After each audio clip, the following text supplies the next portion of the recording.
Operation సింధూర్లో భాగంగా మే 7న జరిపిన దాడుల్లో ఉగ్ర స్థావరాలనే లక్ష్యంగా చేసుకున్నట్లు రక్షణ శాఖ అధికారులు స్పష్టం చేశారు. ఉగ్రవాదం, ఉగ్రవాదులపైనే తమ పోరు అని ఆపరేషన్ సింధూర్పై నిర్వహించిన మీడియా సమావేశంలో వెల్లడించారు. ఈ సందర్భంగా పాకిస్తాన్పై దాడుల వీడియోలను అధికారులు ప్రదర్శించారు. పాకిస్తాన్ సేనలు ఉగ్రవాదులకు అండగా నిలిచాయని, ఈ పోరాటాన్ని తమ పోరాటంగా మలుచుకున్నాయని పేర్కొన్నారు. దీంతో భారత సైన్యం ధీటుగా జవాబిచ్చిందని చెప్పుకొచ్చారు. అయితే పాకిస్తాన్ సైన్యానికి ఏదైనా నష్టం వాటిల్లితే దానికి వారే బాధ్యులని స్పష్టం చేశారు. పాకిస్తాన్ దాడుల సమయంలో భారత గగనతల రక్షణ వ్యవస్థలు శత్రు దుర్భేద్యంగా నిలిచాయని, దాయాది ఆటలు సాగనివ్వలేదన్నారు చెప్పుకొచ్చారు. That our fight was with terrorists and their support infrastructure and not with Pakistan military. However, it is a pity that the Pakistan military chose to intervene and bat for the terrorists, which compelled us to respond. Airfields या logistic installations को target कर पाए। ये जो diagram आप अपने सामने देख रहे हैं, ये मुझे एक इंसिडेंट की याद दिला रहा है और मैं आपको इस उदाहरण के जरिए से एक ये एस्पेक्ट हाईलाइट करना चाहता हूँ। जब मैं स्कूल में था तो तकरीबन मेरे ख्याल से ये 70 का दशक था और उस समय इंग्लैंड और ऑस्ट्रेलिया के बीच में, आज शायद क्रिकेट की बात भी करनी चाहिए क्योंकि मैं देख रहा था कि विराट कोहली ने टेस्ट क्रिकेट से रिटायरमेंट ले ली। कई भारतीयों की तरह वो मेरे भी फेवरेट क्रिकेटर हैं।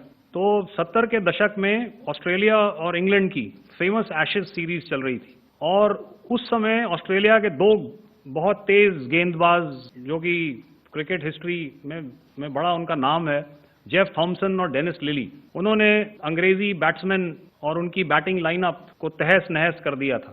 और ऑस्ट्रेलियंस ने उस समय एक कहावत निकाली थी, that from ashes to ashes and from dust to dust, if Thommo don't get here then Lillee surely must. और अगर आप इस लेयर को देखें तो आप समझ जाएंगे कि मैं आपको क्या बताने की कोशिश कर रहा हूं।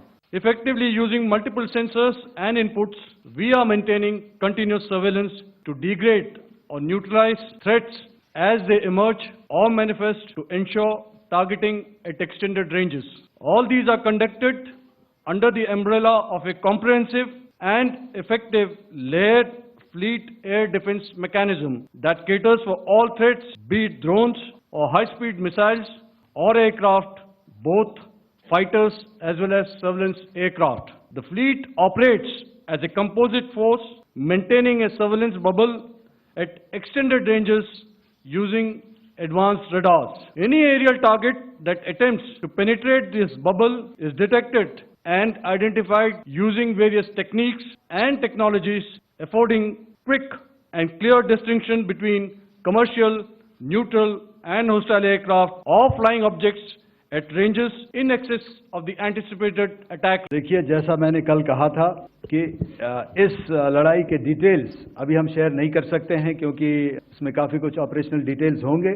कितने जहाज थे दोनों तरफ से, किस तरह की लड़ाई हुई, these are questions of technical details which we may not be able to share. Firstly, we may not be able to share to explain to you the way it needs to be explained.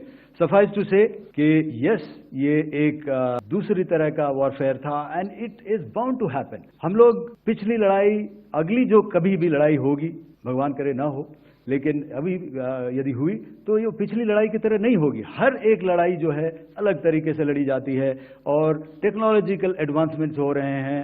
हम भी उस advancements के हिस्सा हैं, हमारे adversaries भी हिस्सा हैं। So it is a cat and mouse game and you have to be ahead of the curve to beat your adversary. So that is what is going to happen. So if you ask, was this different? Was this engagement different? Definitely it was different. And a lot of new aspects have come out, but we were prepared for it, we were trained for it, and we were equipped for it.